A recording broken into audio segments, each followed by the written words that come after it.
Imagine, if you will, the grand irony of fashion's past. The most overblown, powdered, and perfumed trend to sweep across Europe in the 17th century didn't spring from the looms of some Parisian couturier or the fevered imagination of a Versailles stylist. It came, quite unceremoniously, from the weeping sores of syphilis. Yes, history's cruel little prank is that one of the most enduring symbols of aristocratic pomp, the towering cloud-like wig, was less a triumph of aesthetic genius than a desperate cover-up for a crumbling scalp. Behind every nobleman preening beneath a waterfall of curls lurked not only a comb and a jar of powder, but also the unspoken terror that without this elaborate hairpiece, the world might glimpse the shameful ravages of a venereal disease. You might say syphilis was the world's most ruthless fashion critic, unafraid to strip away reputations strand by strand, until society found itself inventing a whole new industry just to save face. Literally. Now, syphilis wasn't just any disease.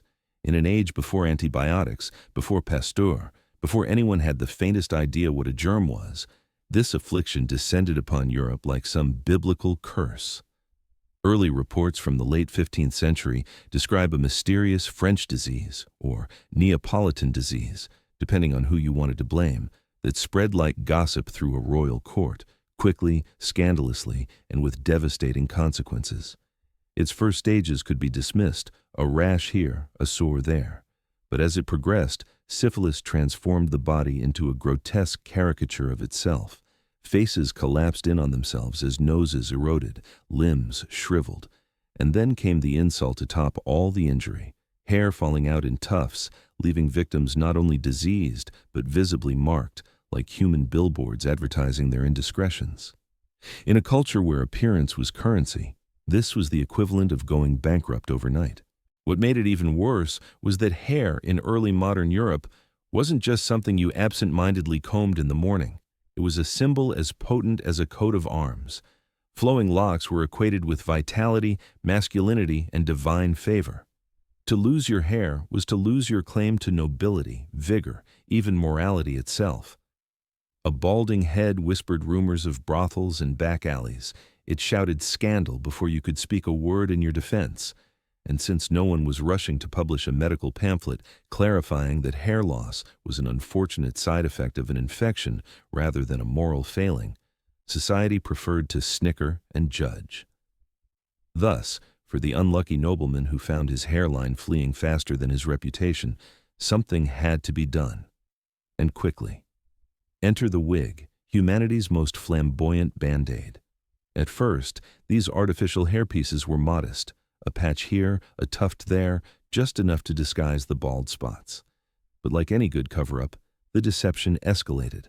What began as a private solution blossomed into a public spectacle.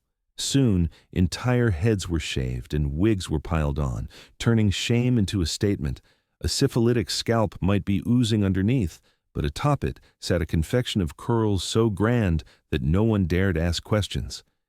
It was camouflage elevated to an art form, a way of insisting, I am not diseased, I am dignified, without having to utter a single syllable. The true genius, if we can call it that, was how society collectively conspired to turn this medical necessity into a fashionable mandate. When the king himself, we'll come to Louis XIV's follicular woes in due time, embraced the wig, what had once been a desperate improvisation, became compulsory haute couture. To refuse the wig was not merely to admit a thinning pat, but to reject court culture altogether. In other words, if you wanted to stay in the game of power, you had to strap a small haystack to your skull and pretend it was the height of sophistication. Imagine the relief of thousands of aristocrats suddenly discovering that their secret shame was now the very emblem of style. If you think modern culture is obsessed with hair, endless tutorials, influencers preaching the gospel of keratin, the billion-dollar shampoo industry, then allow me to assure you, our ancestors had us beat, and by a wide margin, because in 17th century Europe, hair was not just hair, it was theology, politics, morality, and a billboard stapled to your skull, declaring your worth to the world whether you liked it or not. And what's deliciously ironic is that most of what we assume today about beauty being a matter of personal style simply didn't apply then. Hair wasn't personal. It was public property, scrutinized as carefully as your pedigree, your landholdings, or your capacity to flatter the monarch. Picture the court of Louis XIV, gleaming chandeliers throwing their golden light on ranks of courtiers, where every strand of hair told a story. The longer and more lustrous, the higher your stock rose in the invisible market of status, the better your chances of being mistaken for a man of discipline, vitality, and divine favor. Yes, divine favor, because hair was not only fashionable, it was theological currency, spun into sermons and whispered into gossip. A full mane suggested not just health, but God's approval, as if heaven itself had chosen to bless your follicles. This is why baldness was so catastrophic, far beyond the simple embarrassment we might attach to it today. To lose your hair was to lose your social alibi, your moral cover, to have the world assume you were not only diseased, but possibly depraved. And the real tragedy, of course, is that no one at the time had the scientific literacy to separate chance biology from sin. So a man might catch syphilis not from wild promiscuity, but from one unlucky encounter, and yet his thinning hairline became an entire courtroom, trial, and sentence playing out silently on the top of his head. Women, too, were subject to this follicular tribunal.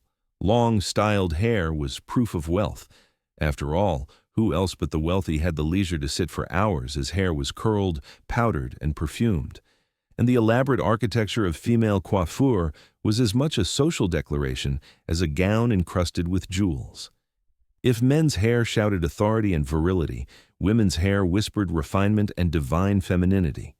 Either way, both sexes were trapped in a system where a few inches of keratin could exalt or destroy them. And here's the twist. Hair wasn't merely decoration, it was discipline. In a society obsessed with order, order in rank, order in dress, order in religious observance, hair was the visible frontier of self-control.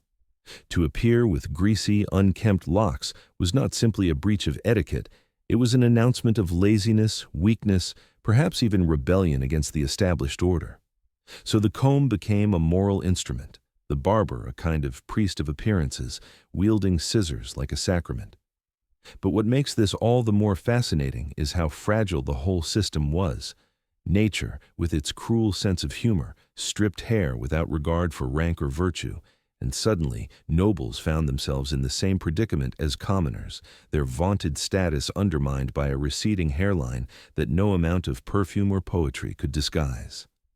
This tension between the symbolic weight of hair and the biological inevitability of its loss created the perfect storm for the wig industry to explode. But before wigs, before powder, there was the raw anxiety of hair as destiny.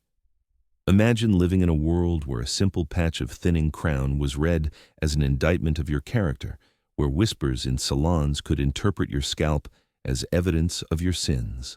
Today we might laugh at influencers selling miracle serums or hair loss treatments, but in that era the stakes were immeasurably higher because the line between power and disgrace, between being received at court or ostracized from polite society, might be drawn by the mere thickness of your braid.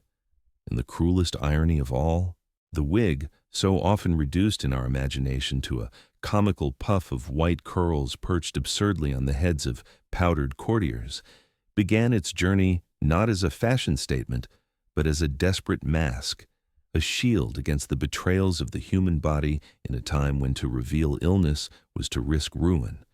And in 17th century Europe, a society obsessed with order, reputation, and the cruel arithmetic of appearances, the state of one's hair was not a private inconvenience, but a public proclamation, a billboard of virtue or disgrace written in keratin. Disease was everywhere, whispering its presence across the continent. Syphilis, the so-called French disease, left behind angry lesions, sores, and most damning of all, hair falling out in patches that announced moral suspicion even before the victim had spoken a word.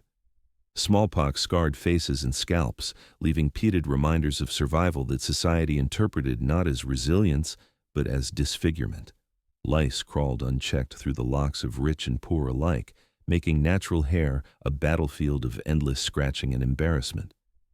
In such a world, baldness or blemished scalps were not mere inconveniences, but indictments, silent trials carried out in salons and ballrooms where every missing strand could spark whispers of debauchery, sin, or weakness. And so, into this theater of judgment stepped the wig, not with the frivolous flourish of fashion, but with the quiet gravity of necessity. At first, it was subtle, a patch of curls to cover a thinning crown, a stitched piece tucked discreetly into existing locks. But as the utility of deception revealed itself, the practice expanded until entire heads were shaved, not because baldness had suddenly become chic, but because a smooth scalp provided the perfect canvas for a crafted illusion, a fortress of hair that could be boiled to kill lice, perfumed with lavender to mask the odors of an unwashed age, and dusted with powder to present a facade of purity and refinement. The wig was never simply cosmetic, it was moral, political, and social armor. A man whose scalp bore the lesions of syphilis could stride into court crowned with cascading curls, transforming whispers of disease into admiration for elegance. A woman whose hair thinned after childbirth could sit for her portrait framed by ribbons and sculpted hairpieces, her hidden flaws transmuted into an elaborate display of refinement. To wear a wig was to rewrite the narrative of one's body, to cloak weakness in grandeur, to insist silently that one was not sickly, sinful, or scandalous, but dignified, disciplined, and worthy of respect. And as wig-makers honed their craft, necessity became spectacle, the discreet patch morphing into monumental structures of hair that turned heads into stages upon which wealth and power performed. Soon, wigs were no longer merely about hiding flaws, but about declaring status, their size and complexity serving as social currency, their cost soaring beyond the reach of commoners so that only the well-born and well-funded could afford such illusions. Yet, as always happens in the theater of fashion, the performance spread beyond its original cast. Merchants, craftsmen, even blacksmiths began donning simpler wigs, eager to mimic the aristocracy's elegance, and this imitation horrified the elite, who retaliated by making their wigs ever grander, ever more absurd, stacking curls higher, weaving in feathers, jewels, even miniature ships, until heads resembled architectural marvels rather than human crowns. What had begun as camouflage for shame became a roaring spectacle of status, a hierarchy of hair where the tallest coiffure belonged to the mightiest figure, giving us even the phrase bigwig, a term that survives today, stripped of its literal absurdity, but still carrying the ghost of its powdered past. And yet, for all their grandeur, wigs never lost the shadow of their origins. When Louis XIV of France, the so-called Sun King, began to lose his hair as a teenager, the consequences stretched far beyond the mirror. For in a society where every inch of appearance was bound to reputation and authority, baldness was not just a private inconvenience, but a public catastrophe, undermining the carefully curated image of eternal youth, divine favor, and absolute power that the monarch had begun to cultivate.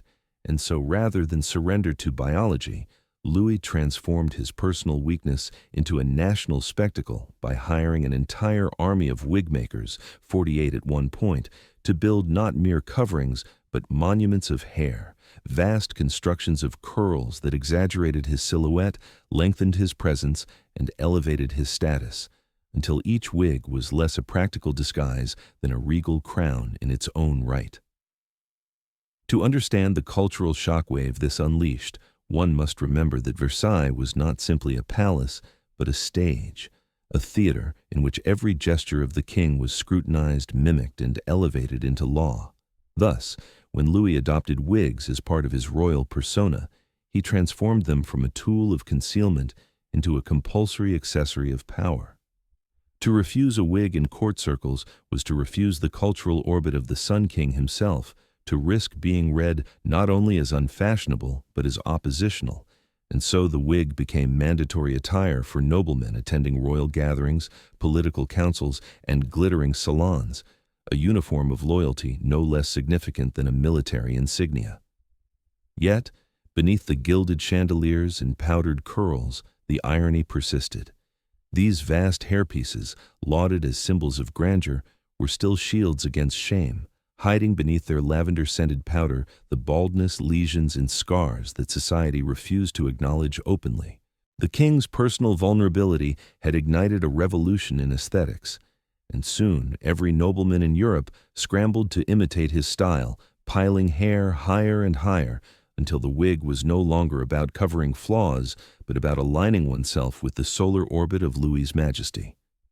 The ripple effect was immense. In Paris, wig makers organized into guilds, crafting increasingly elaborate pieces that cost fortunes.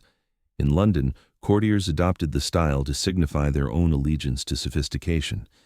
And across Europe, the wig became a kind of secular halo, a crown available not only to kings but to anyone wealthy enough to commission one. The political dimension cannot be overstated. By dictating fashion, Louis dictated identity, and by elevating wigs to royal necessity, he imposed his image across an entire continent. But the wigs also carried with them an unspoken duality. They were both monuments of magnificence and monuments of fear, reminding everyone that even the Sun King, who styled himself immortal, was mortal enough to lose his hair. Each curl, each powdered wave, was a reminder that appearances, no matter how carefully constructed, were masks against the frailty of flesh, and yet the mask itself became more powerful than the truth it hid. This is why the wigs grew ever grander. The bigger the wig, the greater the denial, the louder the proclamation of power.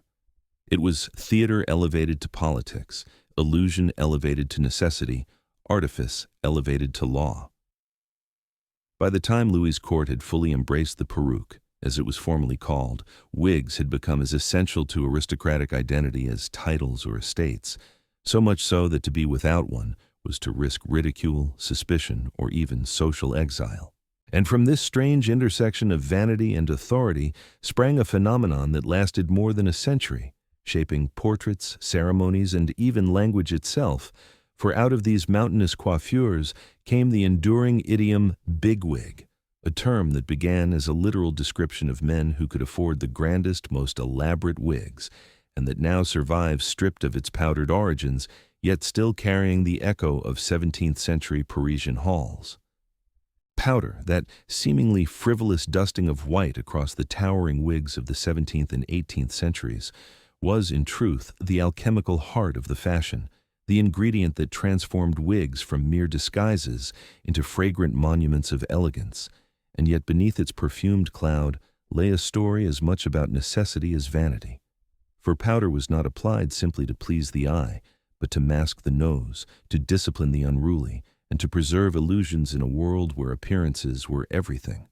And while today we picture the wigs of Louis XIV's court as uniformly ghostly white, in reality the palette was richer, for violet, pale blue, soft gray, and even pastel pink powders dusted the curls of aristocrats, giving each wig a seasonal flair or personal signature, turning heads into canvases on which wealth and taste could be painted. But beyond the spectacle, powder had a practical side, for wigs, stitched from horsehair, human hair, or goat hair, were heavy, itchy, and prone to odors, and in an age when bathing was rare and soap was a luxury, they absorbed the musk of sweat and the staleness of candlelit ballrooms. So powder became a deodorant as much as a cosmetic, mixed with lavender, rose, orange blossom, or bergamot oils to perfume the air around a wearer, allowing courtiers to glide through gilded halls with an aura of refinement that concealed the less poetic realities of 17th-century hygiene. Moreover, powder stiffened wigs, adding volume and helping curls hold their shape through long nights of dancing or endless sessions of political intrigue. And though we might recoil at the thought of chalk or plaster of Paris being ground into scalps, such mixtures gave wigs their distinctive opacity and made them resilient, a practical advantage in an age before synthetic products. Yet the irony is that this same powder, so carefully curated to proclaim elegance, left traces of absurdity everywhere, on clothing, furniture, and the noses of those who sneezed mid-conversation, so that a room of powdered courtiers might resemble a bakery more than a throne room, a cloud of scented dust rising as nobles bowed, flirted, or schemed beneath their towering coiffures. Still, powder's symbolism outweighed its inconveniences, for it was both a sign of wealth and a weapon of class distinction, since powder was taxed and costly, ensuring that only the affluent could maintain its constant application, while commoners who attempted to imitate the style were often mocked for their inferior substitutes or condemned for aping their betters. And in this sense, powder, as much as the wig itself, became a social filter, dividing those who could afford scented elegance from those who could not. Yet this division sparked endless escalation. For once, powdered wigs became common among the middling classes.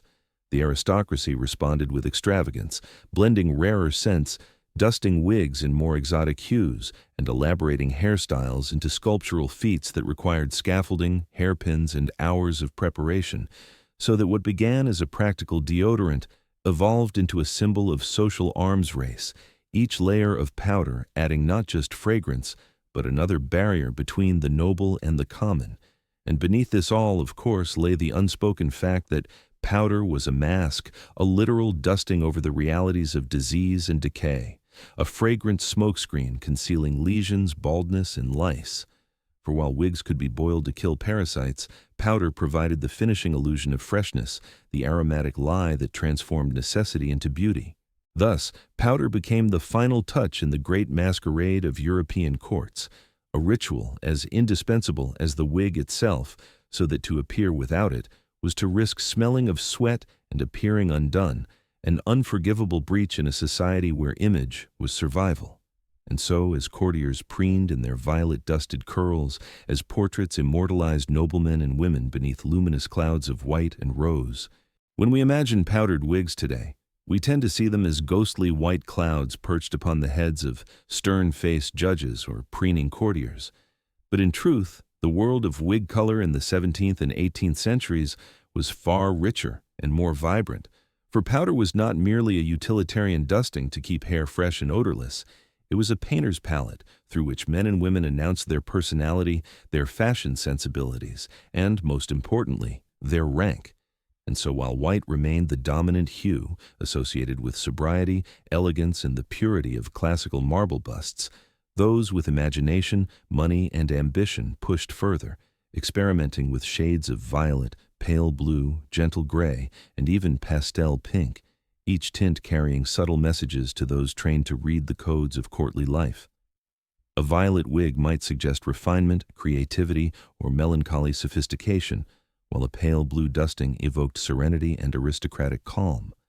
A pink-tinted coiffure could whisper playfulness, flirtation, and audacity, while gray, tinged with silver powder, created an air of wisdom or gravitas, especially valuable for politicians and magistrates eager to look seasoned without surrendering their youth.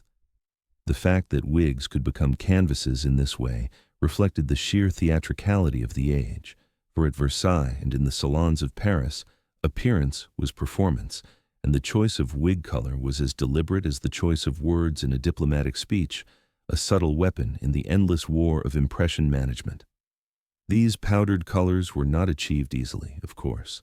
Dyes were mixed into the starches, flours, and talcs that formed the base of wig powder, and artisans experimented constantly with recipes, adding floral essences or mineral pigments to achieve hues that would last the evening without turning the wearer into a chalky caricature. Women, especially, embraced the colorful palette, dusting their towering coiffures with pale pinks and blues to match their gowns, transforming their hair into seasonal statements, blossoms of color that echoed the gardens outside Versailles.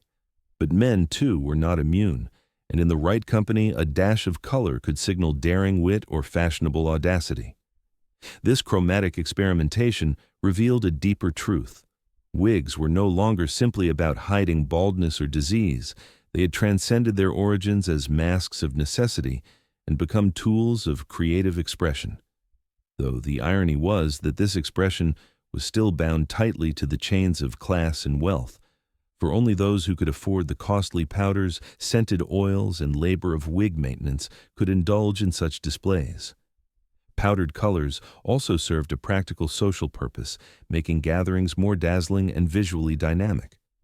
Imagine a ballroom filled not with monotonous white domes, but with shimmering variations of pastel hues, a living bouquet of hair that turned political assemblies into pageants. Yet behind the beauty lay the familiar paradox of aristocratic fashion.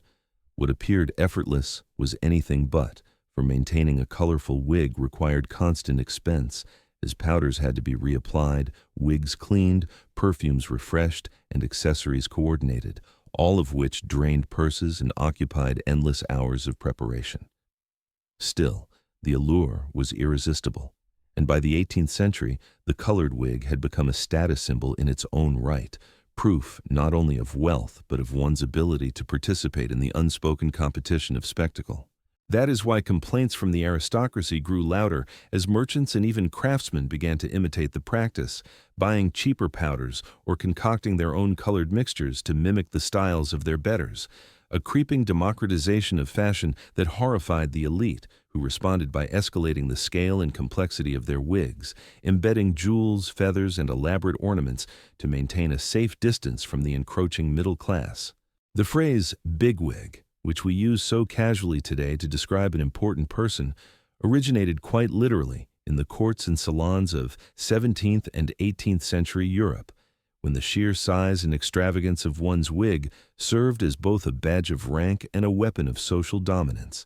And to understand its power, one must picture a world where appearance was not decoration, but declaration, where wigs had grown from discreet masks of disease into colossal symbols of wealth, privilege, and hierarchy, so that the taller, fuller, and more heavily powdered the coiffure, the greater the impression of authority it conveyed, turning hair into architecture and status into spectacle. These wigs were not simply fashion accessories, but visible hieroglyphs of power, read instantly by all who beheld them.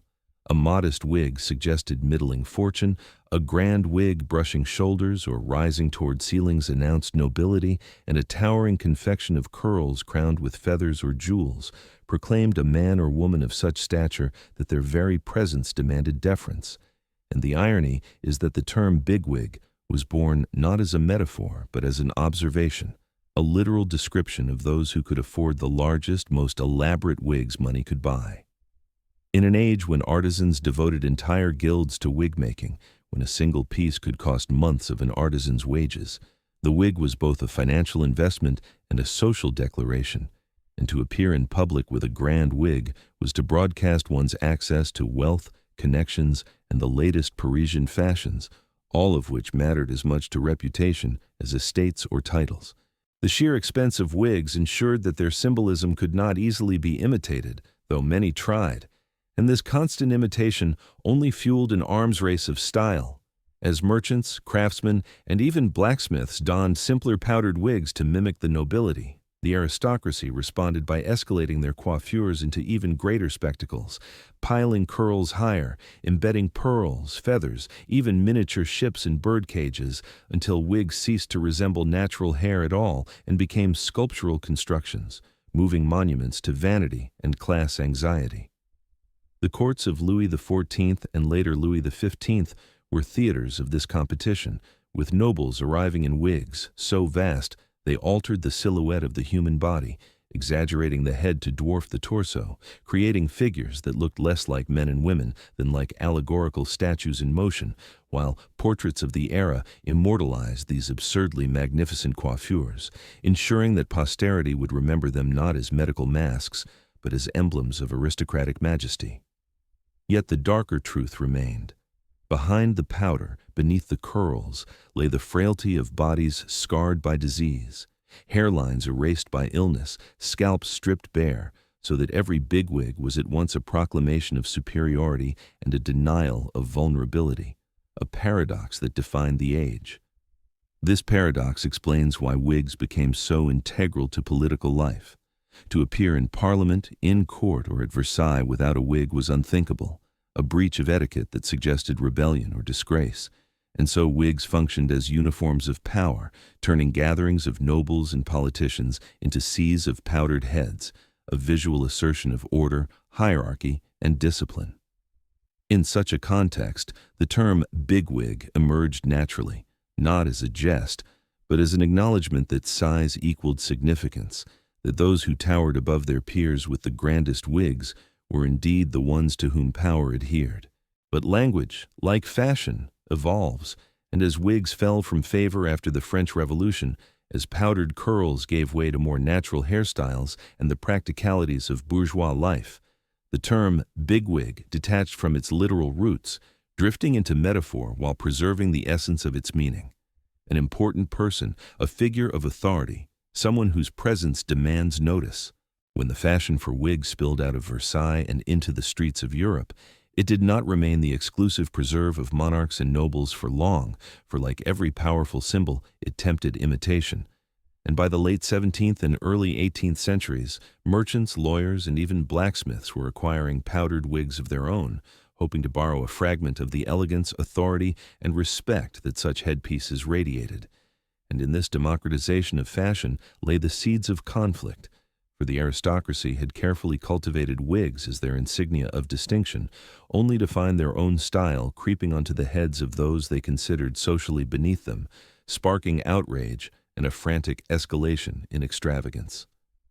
A wig that had once sufficed as a marker of status was no longer enough when a prosperous shopkeeper's son could stroll the boulevard with curls powdered in white, and so the elite responded by driving the fashion further into the realm of the absurd, piling their wigs higher, lacing them with jewels, feathers, or even miniature ships, and inflating the cost of craftsmanship so that their pieces remained financially out of reach for the aspiring classes. The result was a strange arms race of hair, with nobles desperate to maintain symbolic distance and commoners equally determined to emulate the style, producing a society where appearance became an ever more elaborate charade, and wigs functioned less as disguises for disease than as battle flags in the unending struggle over class identity. Satirists of the time seized on the irony, mocking nobles for their architectural coiffures and lampooning commoners for their clumsy imitations. But beneath the humor lay real anxiety, for the aristocracy feared that if their fashions could be copied, so too could their authority, and thus wigs became both the most visible and the most fragile marker of hierarchy. Accounts survive of nobles fuming when greeted by finely dressed men who turned out to be tradesmen, and of magistrates lamenting the erosion of visual clarity between ranks, for in a society where social order was believed to be divinely ordained, the blurring of outward markers of class was experienced almost as sacrilege. And yet, wigs continued to spread, for they were intoxicating. To don a wig was to step into a different self, to broadcast wealth, confidence, and dignity, and even when the aristocracy tried to stay ahead with ever more elaborate flourishes, the essential message of the wig, that status could be worn, was already escaping their control. In this way, wigs became an early symbol of the instability of rigid hierarchies, for though they began as the armor of kings, they ended as the playthings of every social stratum, their symbolic power both strengthened and undermined by ubiquity.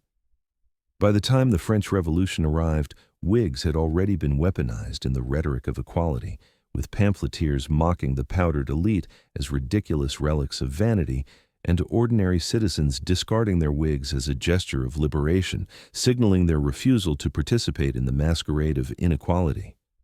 The rise and fall of wig fashion thus tells a larger story of class conflict, one written not in laws or decrees, but in powder, curls, and feathers, where the aristocracy's attempt to monopolize an aesthetic collapsed under the weight of imitation, and the commoner's eagerness to mimic revealed the cracks in a supposedly immutable hierarchy. The wig was at once a triumph of craftsmanship and a symptom of insecurity, a tool for concealing disease that became a tool for concealing social fragility, and its journey from Versailles to the blacksmith shop underscores how fragile the symbols of privilege always are, forever vulnerable to appropriation, parody, and revolution, until the very thing designed to separate the few from the many ends up uniting them in absurdity. By the late 17th century, the wig industry had become not only a cultural phenomenon, but also a formidable economic engine, institutionalized through guilds and professional hierarchies that transformed what began as an artisan sideline into a regulated trade employing thousands across Europe. And nowhere was this more visible than in France, where by the 1770s, nearly 1,000 wig makers operated in Paris alone, their shops bustling with apprentices, journeymen, and masters, producing pieces that ranged from modest hairpieces for middling clients to elaborate constructions of curls and powder destined for the courts of Versailles. The very existence of a wig-makers' guild signaled the seriousness of the trade, for guilds were not formed around frivolities, but around crafts that sustained livelihoods and commanded respect, and wig-makers soon wielded power comparable to tailors, goldsmiths, or masons, setting prices, standards, and training regimens that ensured a steady supply of both wigs and skilled labor. The economic implications were staggering. Wigs could cost as much as several months of wages for an ordinary worker, making them luxury goods that funneled wealth into the hands of craftsmen and merchants, while simultaneously driving a secondary economy of powder production, perfumers, hair suppliers, and even accessory makers who crafted the ribbons, feathers, and pins that adorned the towering coiffures of the elite. This ecosystem turned wigs into a commodity as essential to the fashion economy as silk or lace, and it elevated wig-makers from mere artisans to tastemakers, for a well-placed wig-maker at court could dictate styles that rippled outward into salons, cities, and colonies. Apprenticeship in wig-making became a sought-after profession, promising entry into a trade that, unlike farming or menial labor, offered both prestige and financial reward, and advertisements for wig shops proliferated, boasting of new powders, improved curls, and the ability to replicate the styles of royalty for those wealthy enough to purchase them. The guild system protected the exclusivity of the craft, barring outsiders from diluting the trade and ensuring that only approved wig makers could serve the nobility, creating a closed circle in which fashion, economy, and hierarchy reinforced one another. Yet the very success of this industry also reflected the fragility of the society that sustained it, for the opulence of wigs and their attendant costs became one of many symbols of aristocratic excess that drew scorn from reformers and satirists, who pointed out the absurdity of entire guilds devoted to sculpting hair while peasants starved in the countryside. Still, for a time, the wig economy flourished, reaching beyond France into London, where peruke makers clustered in Westminster to supply judges, barristers, and politicians, embedding wigs not only in fashion, but in the very fabric of professional identity. The ripple effect spread further still, for colonial imports of hair and powders created trade networks that tied European vanity to global exploitation, ensuring that the desire for curls in Paris or London had consequences far beyond their gilded halls. In this sense, the wig industry was a microcosm of the Ancien regime, hierarchical, profitable, deeply dependent on appearances, and yet vulnerable to collapse the moment those appearances fell out of favor. For when the French Revolution arrived and wigs became targets of ridicule, guilds once powerful found themselves obsolete almost overnight, their elaborate economic infrastructure crumbling as swiftly as the coiffures they once maintained. What had been a booming trade, employing thousands and generating fortunes, suddenly seemed grotesque, a relic of aristocratic vanity swept aside in the name of simplicity and equality. Yet the legacy of the wig-makers' guilds endures in the meticulous records they kept, in the portraits they helped create, and in the very language of craftsmanship that survives in hairdressing today. The decline of the wig, that once indispensable crown of aristocracy, tells a story not simply of shifting fashion, but of revolution, economics, and the collapse of an entire worldview. For by the late 18th century, the very symbols that had once proclaimed power and prestige came to embody decadence, vanity, and oppression, and as Europe entered an age of upheaval, wigs became casualties of political as well as cultural change. What had begun in the 16th century as a discreet solution to disease, what had flourished under Louis XIV as an emblem of majesty, and what had grown under the guilds into a thriving industry, now appeared increasingly absurd against the backdrop of financial crisis and revolutionary fervor. In France especially, the sight of powdered nobles parading through famine-stricken streets, their heads adorned with mountains of curls, ribbons, and jewels, struck observers not as a display of refinement, but as an insult, a grotesque parody of privilege at a time when bread was scarce and discontent seethed. Pamphleteers mocked wigs as symbols of a parasitic elite, satirists depicted them as nests of hypocrisy and excess, and revolutionaries targeted them as visible reminders of the ancient regime, so that to discard the wig was not merely to change fashion, but to declare political allegiance to equality and reform. Men began cutting their hair short in the simple style called the titus, meant to evoke the cropped locks of ancient Romans and to align with the ideals of republican virtue, while women abandoned towering coiffures for more natural and manageable arrangements, signaling their rejection of the artifice and expense that had come to define pre-revolutionary fashion.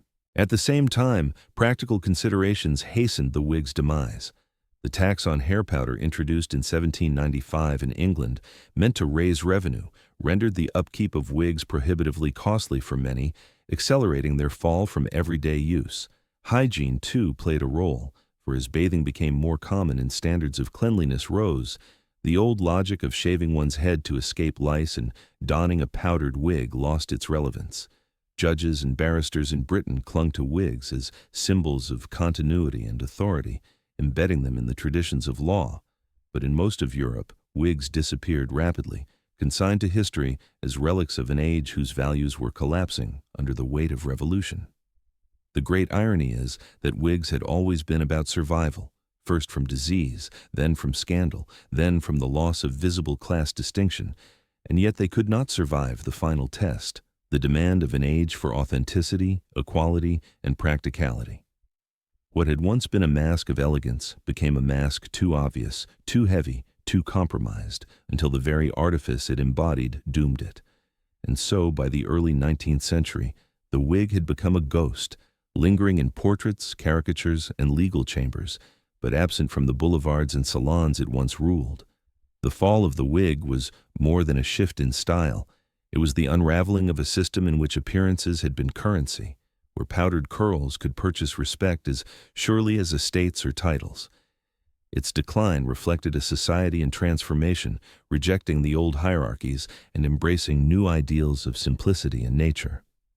In this sense, the disappearance of the wig is inseparable from the broader story of modernity, a movement away from masks and toward the cult of authenticity, away from ornament and toward the rhetoric of transparency, even if that transparency was itself another kind of performance. To look at a portrait of a bigwig today is to see not just the absurd grandeur of a bygone fashion, but the memory of a world in which appearances were weapons, hierarchies were worn on the head, and survival itself could be powdered, perfumed, and curled into being.